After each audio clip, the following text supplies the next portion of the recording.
طواف قدوم جب حاجی میقات سے احرام باندھ کر، خواہ وہ مدینے سے ذوالحلیفہ کے مقام سے احرام باندھ کر آ رہا ہے یا وہ اپنے ملک سے یعنی کسی سفر کے دوران میں حج سے جب وہ جہاز میں بیٹھ کر بیت اللہ تک پہنچ رہا ہے، تو اس کو طواف قدوم کہا جاتا ہے۔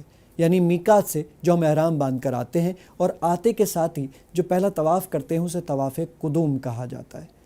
طواف زیارت یہ 10 ذی الحجہ کے دن یعنی عید الاضحیٰ کے دن جو حج کے ایک رکن کا حصہ ہے، وہ جو طواف کیا جاتا ہے اسے طواف زیارت یا طواف افاضہ کہتے ہیں۔ طواف وداع حج کے بعد مکہ مکرمہ سے رخصت ہونے سے پہلے ادا کیا جانے والا جو آخری طواف ہوتا ہے اس کو طواف وداع کہتے ہیں۔ ناظرین، کیونکہ ابھی ہم میقات سے آئے ہیں تو ابھی ہم یہاں پہ طواف قدوم کریں گے۔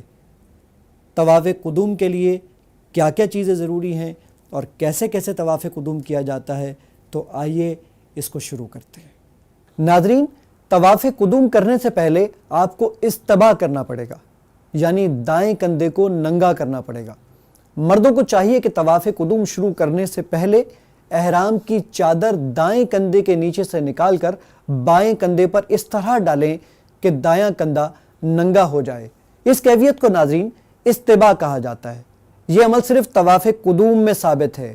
یہ بات یاد رہے کہ یہ صرف اور صرف طواف قدوم میں کرنا ہے، نہ طواف زیارہ میں کرنا ہے، نہ طواف وداع میں کرنا ہے، اور نفل طواف میں تو آپ ویسے ہی احرام کی حالت میں نہیں ہوتے۔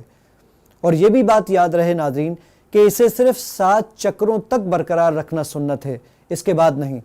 یعنی بہت سارے لوگوں کو دیکھا گیا ہے کہ وہ استباء کر دیتے ہیں، اپنے کندھے کو ننگا کر دیتے ہیں اور اس کے بعد اسی حالت میں نماز پڑھ رہے ہوتے ہیں، جو کہ شرعاً جائز نہیں ہے، کیونکہ نماز کی حالت میں دونوں کندھوں کا ڈھکنا ضروری ہے۔ استباء کرنے کے لیے آپ کو اپنا دانا ہاتھ یعنی اپنا دایاں ہاتھ اور یہ کندھا ننگا کرنا پڑے گا، اور یہ چادر اس طرح کر کر اپنا سیدھا کندھا ننگا کر دیں گے۔ اس کو استباء کہا جاتا ہے، جو طواف قدوم کے وقت میں ہمارے لیے کرنا لازم ہے۔